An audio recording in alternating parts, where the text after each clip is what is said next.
Sit for the word.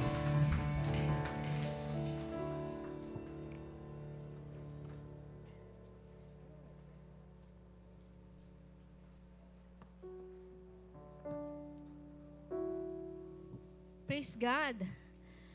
Hallelujah. Let's all pray. Lord, marami pong salamat sa araw na ito. Sinasamba ka namin. Pinupuri ka namin sapagkat napakabuti mo. Walang Diyos na katulad mo. There's no other God like you. Lord, we love you. We honor you today. Lord, speak into our lives. And today, Lord God, we will go home and we will bring something from you that will change our life forever. Be honored in this place. Holy Spirit, we welcome you. Jesus, we need you. Sa pangalan ni Jesus, amen and amen. Kumamay ka ng 2 hanggang 3, sabihin mo, pinagpala ka ni Lord. Bago po muna po ako mag-preach, I wanted to welcome our pastors from Japan. They are here right now, Pastor Yusuke and Pastora Jasmine. Can you all stand up and greet everybody? Just a quick greeting. Yan. Yes, ayan po, bumiyahe pa po sila from Japan just to be with us. Ayan po ang mag-asawang Pastor Yusuke and Pastora Jasmine. There are pastors in Japan. Ayan po. Sige, bati po tayo. Hello, sorry for the nosebleed, everyone. I am Pastor Jasmine. We are the worship pastors and pastors in a city church in Japan, and we are so blessed to be with you this morning, and may you prepare your hearts and minds for what God is going to do today. Amen. Good morning po sa inyong lahat. Ako po si Pastor Yusuke. I'm so blessed po to be here in the Mother Church. And first time ko po naranasan yung bagyo dito sa Pilipinas. And we were in Mami Bishop's house. And, you know, the water came in. And di niyo po, I didn't expect na we're gonna have vacation. And then, nangyari, naglinis kami. And then, kasi pumasok yung tubig eh. Pero nakakatuwa po kasi, God is always good. And we are alive. We are here. We are standing because Jesus is our firm foundation. And gusto ko lang pong magpasalamat din po sa ating Pastor Marlon, Pastor Amen, that allowed us to come here also.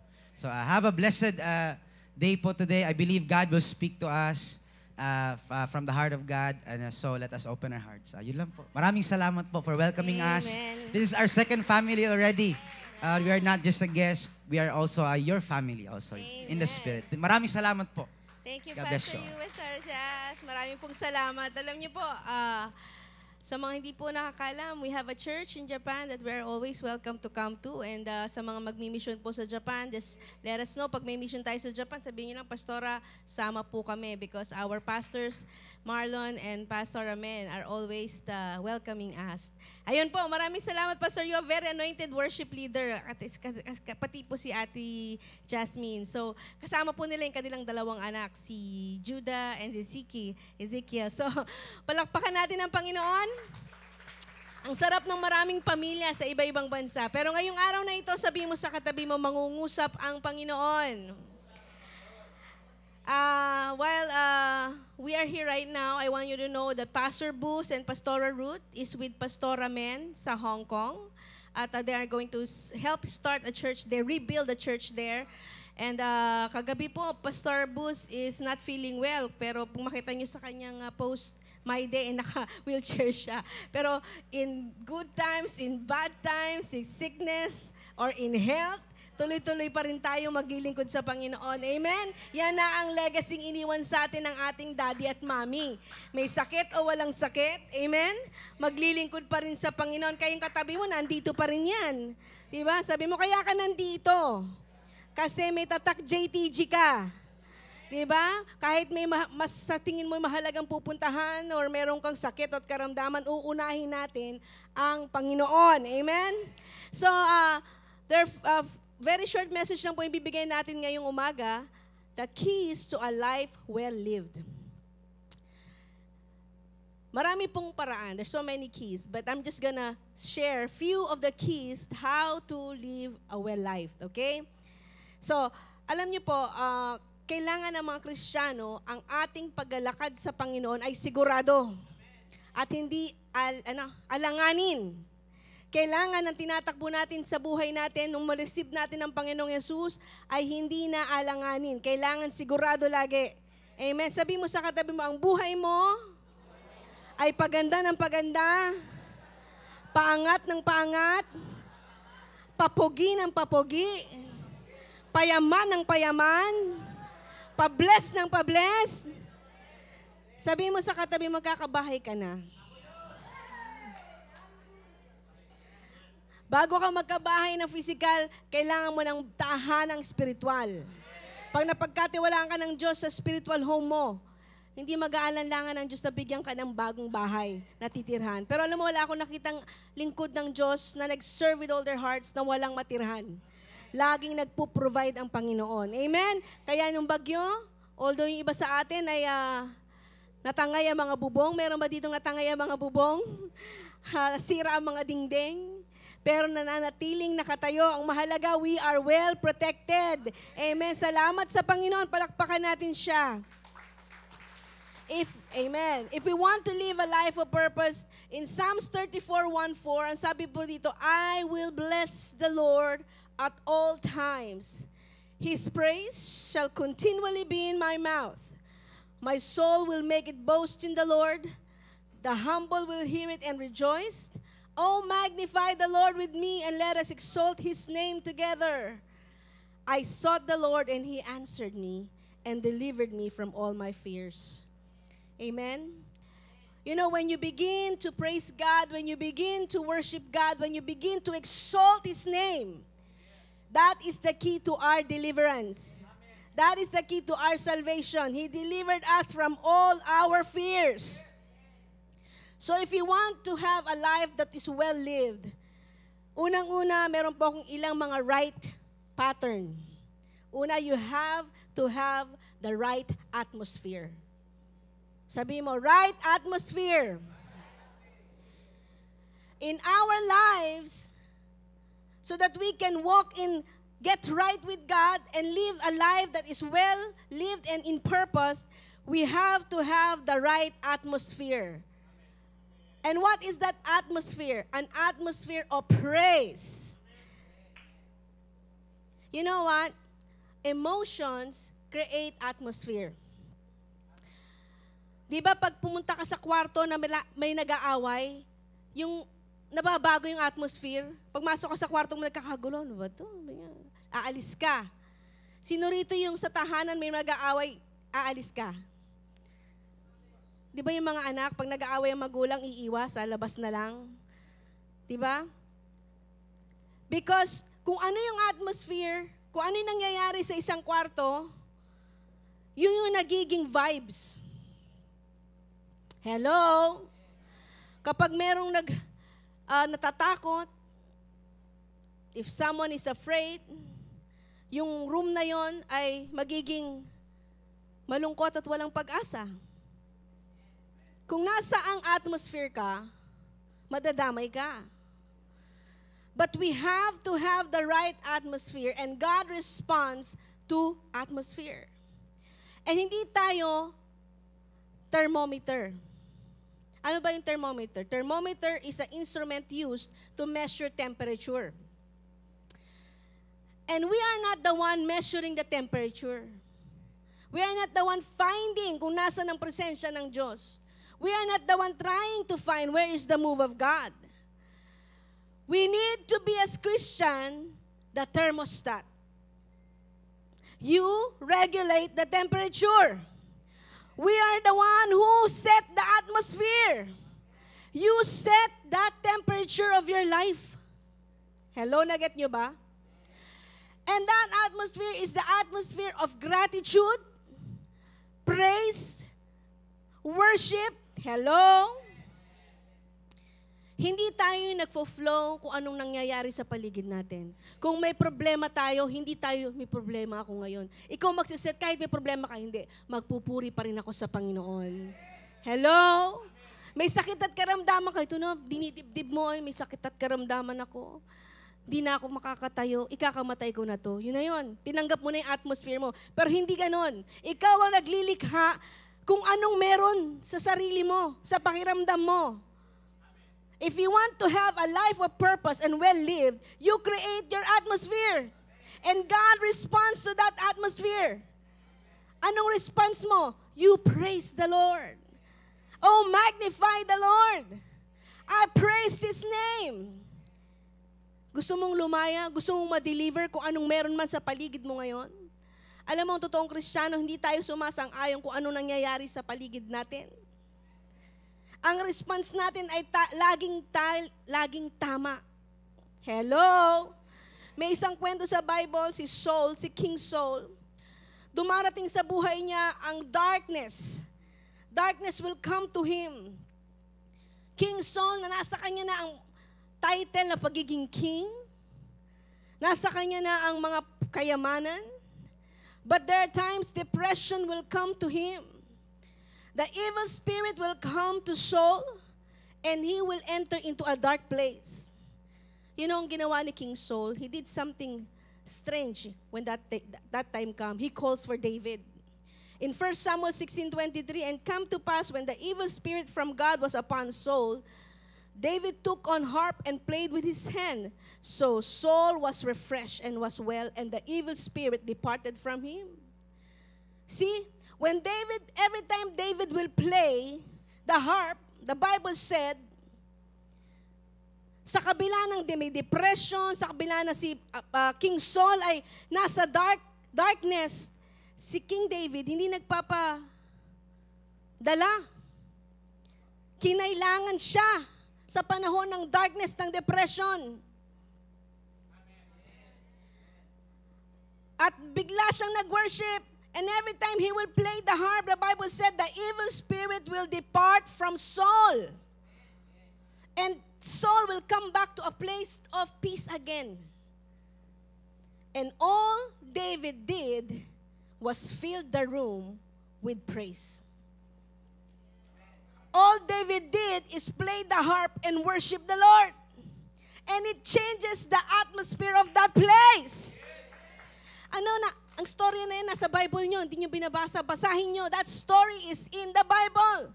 That every time Saul is possessed with the evil spirit, David will play worship. Kaya napakahalaga. You have to change the atmosphere in your house. Kapag problemado na kayo at nagkakagulo na kayo, play mo kaagad worship song. Hindi TikTok, hindi YouTube. Alam niyo po, may story si Daddy Bishop. Hindi pa siya born again noon. Hindi pa siya Christian noon, sindikato pa siya. Si Mami Bishop, nung kinidnap niya si Mami Bishop, anak ng pastor si Mami. So ang mga alam na kanta ni Mami is pure Christian songs. So, ang ginagawa ni Mami, sa sasakyan ni Daddy Bishop, piniplay niya yung mga kanta nila James Waggart, yung mga panahon nila. So si Daddy, in the car, he's unbeliever, but he can hear the worship song na piniplay ni Mami. Hindi natin alam, yung worship na yun pumapasok na kay Daddy. May seed na. Hello? All along. Alam niyo ba, si Daddy Bishop, kahit hindi siya Christian noong time na yun, ang mga alam niyang kanta, fly away, oh, really? It's all Christian song. Kasi wala siyang time para makinig sa labas eh. Pero dahil yun lagi ang piniplay ni Mami sa sakyan, yun na rin nagiging kanta niya. Eventually, naging Christian si Daddy Bishop. Kakarinig ng Christian worship. Eventually, si Mami kakagitara. Kakakanta. Hello? You know, you change the atmosphere in your house. If someone is depressed, wag niyong aluin, wag niyong babyhin. Pumunta kayo sa church, mag-worship kayo sa Panginoon. Hello? What is the atmosphere of your life? Are you filled with people who is faith-filled, or are you filled with people who are full of fear? What kind of people that surrounds you create the atmosphere? What kind of music you hear? Sabi ko nga sa inyo last Sunday mag-go lang kayo kahit one worship a day. Sinong ginawa yon? One worship a day. Hello? Kahit umaga lang, kahit habang nagda-drive ka lang na sasakyan, hindi mo alam, hallelujah, lumalakas ka. What stuff are you watching on TV? Puro ba kalokohan yan? Alam mo, kung puro kalokohan yan, puro kalokohan na rin ang laman ng isip mo. Kung puro joke yan, buong buhay mo puro jokes din. Lagyan mo naman yan ng makajos. Lagyan mo naman yung mga bagay na magbabago at magpapalakas sa'yo. Hello? Why? Because God is drawn to atmosphere. And God also withdraw from certain atmosphere. So anong gagawin natin? Tayong gumawa kung anong klaseng kapaligiran meron tayo. Because God honors that kind of life that you build within yourself. A certain atmosphere that honors the Lord. Hello? Number 2, you got to have the right source. Ano ba yung right source na yan? You know, our flesh is weak. If you're dealing something with your flesh, you cannot deal it with the flesh also. Because the flesh is weak. We cannot fight with just our flesh. We have to have a supernatural source. Kahapon sa aming breakfast meeting, I love the message of Pastor Amen. It talks about the power of the Holy Spirit. We can be a Christian, we can be baptized, but if we don't have the power, hello, parang isang ilaw. Okay, ilaw ka. Itong purpose mo. Pero pag wala ka sa tamang source, hindi ka iilaw. And you know what? Totoong sabi ng Bible, Ephesians 6:12-13, makinig kayong lahat, we wrestle not against flesh and blood, but against principalities, against powers, against rulers of the darkness of this world, against spiritual wickedness in high places. May mga bagay na hindi natin nakikita. Mga bagay na spiritual. Sabi nila, masyado ka namang spiritual. Okay na. Di bali ng over-spiritual kaysa naman over-flesh, makamundo, over-worldly. Di bali naman over ka sa presence ni Lord. Ma-over ka sa spiritual things. Kasi walang bagay na hindi kaya ng Espiritu ng Diyos. And that source, you have to have the right source, and that source is the power of the Holy Spirit. You got to have the power. Alam nyo, isa yan sa mga bagay na kailangan nating tandaan bilang mga Kristiyano. May mga churches ngayon na hindi na naniniwala sa speaking tongues. Wala na. Sa kanila parang gibberish na lang yan. Pero ang sabi sa Bible, even Paul, Apostle Paul, sabi niya, I speak in tongues. In 1 Corinthians 14:2, for the one who speaks in tongues speak not to men, but to God. For no one understands him, but he utters mysteries in the Spirit. When we speak in tongues, i-desire natin ito sa buhay natin, na tayo makapag-speak in tongues, we bypass the natural mind. When we speak in tongues, we bypass the natural, the flesh. Why? Because sabi dito, you speak not to man, but to God. When you speak to God, when you speak in tongues, you go straight to heaven, to God. Kahit ikaw, hindi mo naiintindihan. Kahit ang diablo, hindi naiintindihan. Pero pag nag-speak in tongues ka, diretso ka sa langit. Ang nakakaunawa lang, heavenly realms. Hello? Kaya lang naman, napasama ang speaking tongues is ginawa na siyang parang, ang tawag mo doon, expression. Naglalakad. Araba, diba siya? Ginawa ng parang, do not use the words of God or the Lord's name in vain. Gamitin mo ang speaking tongues para lumakas ka. Ginagamit ang speaking tongues hindi para mag-show off sa church. Naraba siya, naraba. Gaganon ka. Not to show off. You use that to strengthen you. Kaya nga sabi, kung mag-speaking tongues ka sa church, make sure na may mag-interpret, di ba sabi? Kasi it doesn't make sense sa mga tao. Pero sa sarili mo, lalakas ka. Because speaking tongues is for you, for the church, to build you, to strengthen you. Alam mo, kung may pinagmamalaki si Apostle Pablo, ang sabi niya, in 1 Corinthians 14:18, Apostle said, I thank God that I speak in tongues more than any of you. I am grateful to God for the gift of praying in tongues. Hello? That He gives us in praising Him, which leads to wonderful intimacies we enjoy with Him. I enter into this as much or any of you. Grabe si Paul, sabi niya, kung merong pagmamalaki, walang nag-i-speak in tongues ng kasing galing ko. Grabe niya. Ako yon, sabi niya. Ikaw na, Apostle Paul. Di ba? Kasi sabi niya, alam niya yung benefit ng speaking tongues eh. It leads to a wonderful intimacies that he enjoy with God. Gusto mo magkaroon ng malalim na relasyon sa Diyos? I-desire mo mag-speak in tongues. Hello? Apostle Paul said he speaks in tongues in 1 Corinthians 14:39. So my dear brothers and sisters, be eager to prophesy and don't forbid speaking in tongues. Hello? Sabi mo sa katabi mo, speaking tongues is real. When you pray in the Holy Spirit, when you pray in tongues, you bypass religion. You bypass natural mind. You bypass the Pharisees. Hello? Kaya, I challenge you.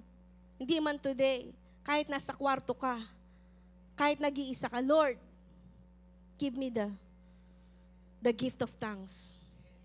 Hello? Alam niyo, pag ginawa niyo yon, magkakaroon kayo ng intimacy with the Lord, lalakas yung spirito niyo. Why? Because in the same way, Romans 8:26 says, the Spirit help us in our weakness. We do not know what we ought to pray, but the Spirit Himself intercede for us through wordless groans. Ang banal na Espiritu nagtuturo sa ating manalangin. Minsan pag di mo na alam ang sasabihin mo sa Diyos, hayaan mong banal na Espiritu magsabi sa'yo. Sino rito naka-experience na nag-speak in tongues lang siya, lumakas siya? Ang dami niyang problema, pero nag-speak in tongues siya, lumalakas siya sa sarili niya. Pag gusto mong palakasin ng sarili mo, hindi mo na kailangang humingi pa ng tulong sa iba. Mag-speak in tongues ka lang, lalakas ka. Kaya sabi mo sa katabi mo, be filled with the Holy Spirit and pray. Alright? Amen? Number 3, you got to have the right report. Right news. Kasi ngayon, ang dami na mga bad report. Whose report will you believe? We shall believe the report of the Lord. What news are you hearing? When we were in Cavite, merong typhoon si Christine, di ba? So may nakita akong message, sabi, ay, hindi na daw mawawala si Christine bukas, babalik daw siya. Typhoon Christine will U-turn and come back. Sabi ko, naku, may bagyo pa rin bukas. And I remember, Pastora Dorica, sabi niya, hindi, Pastora, sabi niya, mali yung mga news na yan. Sabi niya, paalis na si Christine. Wala na siya bukas. See? When you have a bad report, tatakot ka. Pero if you have the right news, the right report, the right word, if you take it in, it will manifest. A bad report will give you fear. So whose report will you believe? We have to have the right word. Sabi mo, right word of God. And Jeremiah said, your words were found and I ate them. And your words became to me a joy and the delight of my heart. See? Sabi ni Jeremiah, yung salita ng Diyos kinakain niya araw-araw. At ito'y nagiging kalakasan niya, nagiging kaligayahan niya. Sino rito nakatanggap ng report ng doktor na mamamatay na siya? Sino rito nakatanggap ng report ng doktor na sabi, hindi ka na magagaling dyan. Pero hanggang ngayon nakatayo ka. Hanggang ngayon malakas ka. Hanggang ngayon nakakapagsimba ka. Nakakapagtrabaho ka. Sabi ng doktor, sabi ng mga tao, hindi ka na makakapag-aral. The enemy is trying to stop you to study. Wala kayong pera, wala kayong finances. Pero sabi ng Panginoon, anak, makakapagtapos ka. Hello? Whose report will you believe? Hindi ka na magbabago. Ang buhay mo'y pawasak na. Wala nang tatanggap sa'yo. Wala nang magtitiwala sa'yo. But whose report will you believe? You believe the Word of God. Ngayon, born again ka na. Nakakilala ka sa Diyos. Ang dati mong buhay ay wala na. Ika'y bago na. The right word that you receive will give you hope.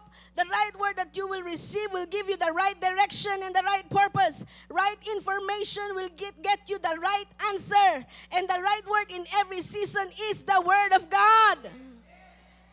If you know the story of Gideon, the angel of the Lord appeared to him in Judges 6:12. At ang sabi sa kanya, the Lord is with you. You are a mighty man of valor. nung panahon na yon, sabi ni Gideon, nung narinig niya yun, sabi niya, ha? Ako ang pinakamahina sa aming lahi. Ako ang walang lakas sa aming lahi. Pero alam niyo ba, pag natanggap mong salita ng Diyos, it will bypass the word of man. What God is doing, He is giving the right words to Gideon, the truth to Gideon. Because God doesn't call you like you are. God knows your future.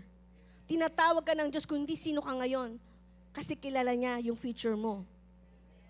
Hello? Maaring ngayon mahina ka, pero sabihin ng Diyos, anak, malakas ka. Maaring sabihin mo, Lord, di ko na kaya itong problema na to, pero sabihin ng Diyos, anak, malalampasan mo rin yan. Lord, hindi ko kaya, ang dami naming pinagdadaanan ngayon. Parang ito na ata ang last. At ako'y mag-give up na talaga. Pero sasabihin ng Panginoon, anak, hindi. Isa lang to sa magiging patotoo mo. Isa lang to sa maraming testimony na pagliligtas ko sa'yo. You see, the enemy is trying to give us bad words and bad reports, bad news, but the Lord, the Word of God, in every season, will give us the right news. Hello? Alam mo yun, when Gideon, after hearing from the angel of the Lord, he raised all issues. Ang sabi niya, I'm the weakest among our clan. I cannot do that. But at that moment, the Lord told him, magtatagumpay ka. Sabi mo sa katabi mo, magtatagumpay ka. Maaaring sa mundong ito, in this big scope of life, you don't have a lot of worth, you don't have a lot of value, hindi ka sikat sa mga social media, maaaring hindi ka kasing yaman ng mga C, maaaring wala kang malalaking tahanan. But if you find your worth in the Word of God, if you find your worth in Jesus, then He will bring out the best potential in you that nobody else can see. At makikita mo na kahit tingin mo sa sarili mo, wala kang patutunguhan, may patutunguhan ka sa Diyos. At ang halaga mo, maaring wala kang halaga sa pamilya mo, maaring wala kang halaga sa street nyo, o sa bayan nyo, sa community nyo. Maaring wala kang halaga sa panahon ngayon, sa generation ngayon. Sa Lord, di ko na kaya. May mga bagong generation nang nire-raise ka. Parang feeling mo wala ka ng kwenta. Pero you know what? Sabi mo sa katabi mo, mahalaga ka sa Panginoon. You are brought by the precious blood of Jesus. You have to look at the mirror and you see yourself as God see you. Minsan tumitingin tayo sa salamin, nakikita natin yung talagang tayo, yung sarili natin. At sabi natin, Lord, I'm worthless. Pero minsan tumingin ka sa salamin, sabi mo, Lord, salamat. Itong taong ito, binayaran mo ng yung banal mong dugo. Itong taong ito, sobrang mahal mo. Namatay ka sa krus ng Kalbaryo. Para itong taong itong worthless na to, binagyan mo ng halaga. You have to picture yourself as God sees you. God loves you. For God so loved the world that He gave His only begotten Son. Sabihin ko sa inyo, salvation is free but it's not cheap. Maaaring sabi mo, tinanggap ko ang salvation, pero hindi mura ang salvation, binayaran niya ng dugo ng ating Panginoong Jesus at ganoon ka kahalaga. Wala ritong nilampasan ng Panginoon. Wala sinabi mas mahal ni Jesus si Pastor Yuske o mas mahal ni Jesus si Nanay Aster. No. Lahat tayo, walang nilampasan ng Diyos sa atin. Lahat tayo ay mahalaga sa paningin ng Diyos. Ano man background mo, ano man nagawa mong kasalanan, sinasadya man o hindi, sasabihin ko sa iyo, napakabuti ng Diyos. Whose report will you believe? You have to have the right word. There is hope in Jesus. Hello? Number 4, you have to have the right place. You got to be in the right place. You know, your blessing is connected to a place. Kung nasaang lugar ka, subukan mong isang halaman, itanim mo sa hindi dapat niya taniman, hindi mabubuhay. Meron akong halamang binili. Akala ko panglabas siya, pang garden. Wala pang 2 days namatay eh. Sabi sa akin, si Pastora, pang loob yan ng bahay. Ganun ba? Meron naman akong halaman, binili, nilagay ko sa loob ng bahay. Namatay din. Sabi, Pastora, hindi siya pang bahay. Panglabas siya. Ano ba naman?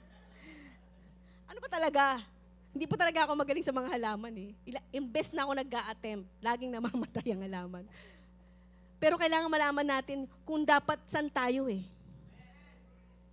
May mga lugar na hindi ka na dapat dyan. Toxic na yung lugar na yan, alisan mo na. Wala nang blessing dyan sa lugar na yan. Wala nang blessing dyan sa relationship na yan, umalis ka na dyan. Wala nang blessing dyan sa lugar na yan, alisan mo na yan. Hello? You got to be in the right place because our blessings is connected to a place. Even Elijah, nung siya nagkaroon ng tagutom, he went to a brook. What is that brook called? Cherith Brook. And there come a time that brook dried up. Kasi sa panahon ni Elijah ay meron ng tagutom at pumunta siya sa isang, brook? Parang sapa. At doon siya umiinom at kumakain. Dinadala siya ng raven. Pero dumating ang time na yung brook na yon, yung sapa na yon ay natuyot. Hindi na nagbibigay ng tubig sa kanya. Ang sabi ng Panginoon, umalis ka na, lumipat ka na ng lugar. May mga bagay na okay sa'yo for a meantime. Okay ang trabaho na yan for such a time as this lang. Okay yan, pero may mga time na sabi ng Lord, it's time for you to move out. Hello? Maaaring iba sa atin geographically, papaalisin tayo ng Panginoon sa mga situation, pero marami sa atin spiritually. Hindi ka na pwedeng stagnant na Christian. Kailangan mo nang lumago. Hindi ka na pwedeng pa-baby Christian. Tapos na ang season mo na ikaw na lang laging inaabot. Tapos na ang season, tuyot na. Hindi na pwedeng ikaw na lang laging binibigyan, ikaw naman ang mag-abot. Hindi na pwedeng laging ikaw ang inuunawa, ikaw naman ang umunawa. Hindi na ito ang time para ikaw pa'y lagi na lang umiiyak at lagi ka na lang nagdadrama. Kakapanood mo ng series sa Korean telenovela. Akala natin minsan ang buhay natin ay parang telenovela. Hindi po. Ang buhay natin nakasulat na sa Biblia. My plans for you is not to harm you. My plans for you is to give you hope and a good future. Ang ending mo hindi malungkot sa Panginoon. May pag-asa ka sa Diyos. At may mga panahon sa buhay natin na yung place where you are right now, hindi na yan yung lugar na gusto sa'yo ng Diyos. Isipin mo yan, kapatid. Ikaw nakakaalam yan. Maaring trabaho, maaring relasyon, maaring lugar, maaring simbahan, maaring fellowship. Hello? Sabi ni Elijah kay Elisha, gusto mong makuha yung anointing sa akin? Binigay ni Lord sa akin. If you want to have the anointing, sabi ni Elijah kay Elisha, kailangan abutan mo ako kung saan ako kukunin ng Diyos. You have to see me when I am being taken up. Ibig sabihin, kailangan sundin ni Elisha si Elijah kung saang lugar. Hello? If you see me to a certain place that I've been taken away, you will receive the anointing. You will receive the power. Kaya anong ginawa ni Elisha? Kung nasaan si Elijah, sumusunod siya. May mga bagay na gusto ng Diyos sundan natin. Hello? Mga season na dapat nating hakbangan para ma-receive natin yung pinagagawa sa atin ng Diyos. Anong ginawa ni Elisha? Binitawan niya yung hukay, pagkatanim. Iniwanan niya yung kanyang dating buhay, sumunod siya kay Elijah. May mga bagay, maging ang ating mga past, maging ang ating mga nakaraan, hindi na yan ang place sa'yo ni Lord. Hindi na gusto ng Diyos na nandiyan kayong mag-asawa. Gusto ng Diyos magbago na kayong mag-asawa, magbati na kayo. Ito na yung season na makita naman ng mga anak nyo na kayo naglalambingan. Makita naman ng mga anak nyo na nagsusubuan pa rin kayo ng pagkain. Hello? Makita naman ng mga anak nyo na si nanay ay nilulutuan si tatay. At si tatay naman inaakap si nanay. Tapos na yung mga season na yan. In a place of away na magkakapatid. Kung meron ka man naawayan, huwag kapatid mo. Totoo. Napakahirap kaaway ang kapatid. Kasi kung nabubuhay ang magulang, kung nandiyan na magulang, pinalungkot nyo lang ang nanay at tatay nyo. Kasi hindi mo lang siya kapatid sa Panginoon, kapatid mo pa siya sa dugo. Napakahirap. Pero subukan mo magkakapatid na ayos na ayos, masayang pamilya. Hello! Tanggalin nyo na yung mga place na yan sa buhay nyo. Alisin nyo na. You have to move to a new place. Hello! You have to move to a new place. Because your blessing is connected to a new place, to a new season, to a new series in your life. May mga vision na dapat ka nang iwan kasi gusto ng Diyos maging healthy ka na. Hello? May mga ministry, may mga calling na hindi mo na pwede mo nang ibigay sa Diyos, may papagawa sa iyo ng Diyos ng bago. Some of you are tired of living to yesterday's anointing. May panibagong anointing na ibibigay sa iyo ang Diyos. May panibagong blessing na ibibigay sa iyo ang Diyos. May bagong trabaho na nakalaan sa iyo. May bagong relationship na nakalaan sa iyo. Hello? You got to be in the right place. Number 5, you have to be with the right people. Keys to a life well lived, kailangan nasa tamang mga tao ka. In Proverbs 27:6, faithful are the wounds of a friend who corrects out of love and concern. Why? Because there are certain friends who carry certain spirit. May mga taong nakakasama mo araw-araw, katawanan mo, masaya silang kasama pag may mga event or anuman araw-araw. Pero parang ganun, birds with the same feather flocks together.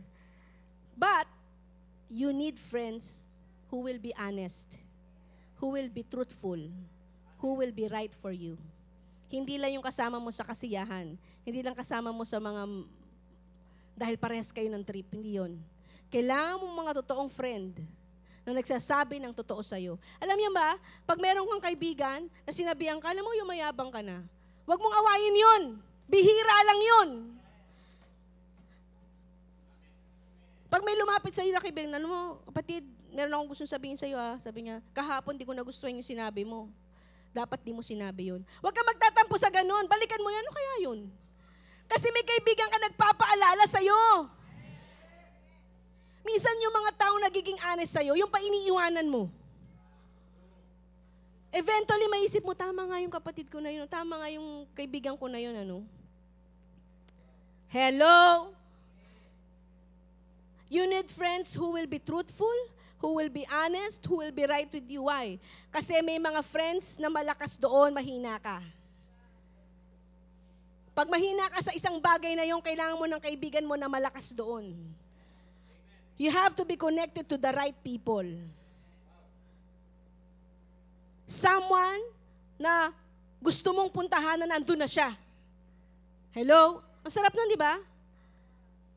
Nung nandun na siya, alam niyo ba nung dinala namin yung anak namin si Chase sa Italy, sabi nung nagiging father-in-law niya, sabi nung aming, tawag mo doon, Balae. Sabi niya, Pastora, hindi ko na po sila padadaanin sa mahirap. Kasi siya 20 years na sa Italy, hindi ko na po padadaanin. Kasi nadaanan ko na. Kaya dumating anak namin doon, may bahay na, may trabaho pa. Why? Connected to the right people. Pag hindi connected, pagdaanan na lang natin to sabay. Gulo-gulo. Humanap ka ng tao, nandun na. Hindi yung makikipag-contest ka pa. Hello? Mayayabangan ka pa. Di sumama ka na lang para marating mo yon. Hello? Someone who will bring you to where you want to go. Someone who will correct you. Palalahanan ka. O hindi na tama yung ginagawa mo. Bandang huli, magpapasalamat ka sa Diyos kasi may mga kaibigan kang ganun. Don't go along with the wrong people. Yung kukonsintihin ka sa mali, gawin mo lang yan.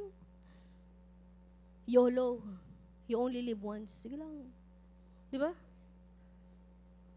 Hindi mo alam, pagising mo ng umaga, wasak ng buhay mo. Malayo na ang presensya ng Diyos sa'yo. You have to have the right people surrounding you. Hello? Palakpakan natin ang Panginoon. Dalawa na lang. You have to have the right focus. Pag mali ang focus mo, you are not living a life well lived. A life with a purpose. Alam niyo ba si Job? Dumating ang maraming problema sa kanya. Sino nakakilala kay Job? In the Bible. If you don't know Job, si Job yung nasa Book of Job, siya rin yun. Kaya nga Job eh. Andun na kanyang story. Basahin nyo ha. Nung dumating ang maraming problema sa kanya, after Job prayed for his friends, the Lord restored his fortunes and gave him twice as much as he had before. See? Nung naging focus ni Job ay yung pag-pray na yung mga friends niya na lumait sa kanya, hindi na siya nag-focus dun sa bakit ako nilait ng mga friends ko, bakit ako ganito, bakit ako ganyan. Kundi sabi niya, Lord, ang focus ko ganito, pag-pray ko na lang sila. Lahat. Nung nabago yung focus niya, dumating yung blessing sa kanya. Sometimes, kailangan mabago yung focus natin. Kailangan magkaroon tayo ng right focus. Hello? Katulad nung yung babaeng balo na sa panahon ng tagutom, yun na lang ang pagkain niya, tsaka yung kanyang anak. Imbis na kakainin na lang nila, dahil yun na yung kanilang last meal, ano yung ginawa nila? Ibinigay pa nila sa lingkod ng Diyos. Hello?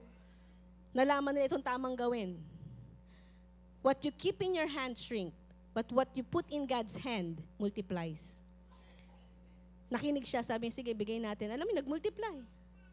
Kailangan malaman natin yung focus natin. Mary Magdalene, nung nakita niya ang Panginoong Jesus, sabi niya, itong taong na to nagbago ng buhay ko. Itong taong na to nagligtas sa akin. Anong ginawa niya?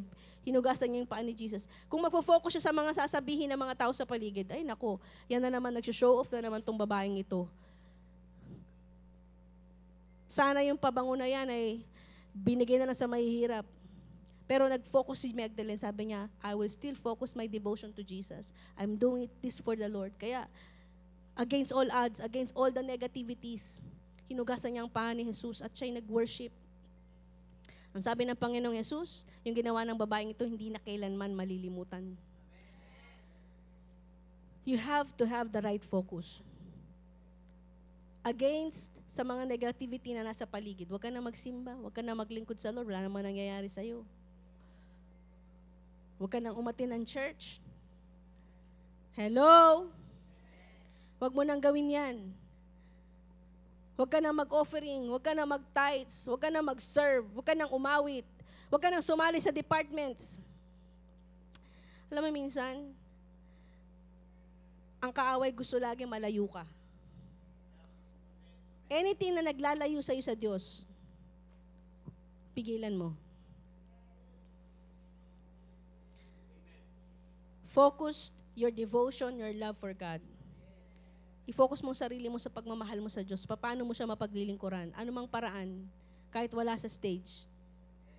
You know why? Wala pa akong nakita na anak ng Diyos na nagbigay ng buhay na totoo sa Panginoon ang pinabayaan niya at binigo niya. Hello? So focus. Kung saan ka nilalagay ng Diyos, focus. Last, sabi mo sa katabi mo, alugin mo, last na to. Bago tayo mananghalian. You have to have the right timing. There is a season for every purpose. Our purpose is connected to timing. The right time is very important. Kaya kailangan yung time natin ay sync sa God's timing. Sabi ni David, my time is in your hands. Sasabihin ko sa inyo, this world is no longer going to be better. Hindi na. Sinabi sa Biblia na ang mundong ito ay mawawasak, mabulusok na. Ito na ang time to give your heart to the Lord. This is the right time para hindi ka na mag-backslide. This is not the right time para mag-backslide ka pa. Ito na yung right time para lalo ka magbigay ng buhay sa Diyos. And if this is your first time to hear the Word of God, I tell you, ang sabi sa Biblia, pag narinig mo ang salita ng Diyos, makinig ka na at magbigay ng buhay sa Kanya. Because this earth is going to be a mess at the end. Ang world ngayon, they're trying to get our children. Trying to get the next generation. It's like, sabi ko nga, nagpircha ko sa America, it's like a dumpster going every houses and picking up our children and putting on the dumpster, garbage truck. So parents, you have to be a watchman on the wall. Alalayan nyo, alagaan nyo yung mga anak. Pag hindi nyo pa sila kinonvert ngayon, ang mundo magko-convert sa kanila. Hanggat kaya nyo pang may boses pa kayo sa mga anak nyo, ituro nyo ang tamang daan sa kanila. Ituro nyo ang salita ng Diyos. Hanggat nakukuha nyo pa yung cellphone sa kanila. Kasi may mga bata ngayon, pag kinuha mo yung cellphone, magwawala na. Sira na ang mundo, sira na ang buhay. Pero hanggat nakukuha nyo pa yung cellphone, ibig sabihin nakikinig pa sa inyo. May power pa kayo. Share nyo ang salita ng Diyos sa kanila. Kasi darating ang time, magiging mas malakas ang boses ng mundo sa kanila. Kaya gawin nyo, palakasin nyo yung boses nyo sa kanila, mga magulang. Hayaan nyo kayong mag-convert sa mga anak nyo, sa mga apo nyo. Kung may mga anak kayong pasaway, yung apo nyo man lang, dalhin nyo sa church. Para lumago, na naglilingkod, nakakarinig ng tama. Kasi pag iniwan nyo yan, magugulat kayo, unbeliever na yan. Magugulat kayo, ang gulo ng buhay. Ang mundo na, ang nagsishape sa kanila, hindi na kayo. Hindi na ang Diyos. And this is the right time. This is the right time. Sino rito, nung nakilala niya ang Panginoon, ay parang nakakita ng isang treasure. Iniwan mo ang lahat at binigay mo sa Kanya lahat. Kapag natagpuan mo ang lahat mo sa Panginoong Jesus, iiwanan mo lahat para sa iisang yan. Sabi sa the kingdom of heaven is like a treasure hidden in a field. When a man found it, he hid it again, and then his joy went and sold all that he had and bought that field. Ganun daw ang kingdom ng Panginoon. Pag natagpuan mo siya, iiwanan mo ang lahat, makamtan mo lang si Kristo. Marami sa atin dito, hindi natin magawa yun kasi hindi si Kristo ang lahat sa atin. Nanghihinayang pa rin tayo sa maraming bagay. Pero sabihin ko sa inyo, lahat ng bagay lilipas. Isa lang ang mananatili, ang ating Panginoong Jesus. Siya lang ang mananatili ngayon hanggang sa wagas. Amen? Are you willing to give everything for something that is worthy? Something of its great worth. At wala nang time kundi ngayon. Sabi mo sa katabi mo, wala nang time kundi ngayon.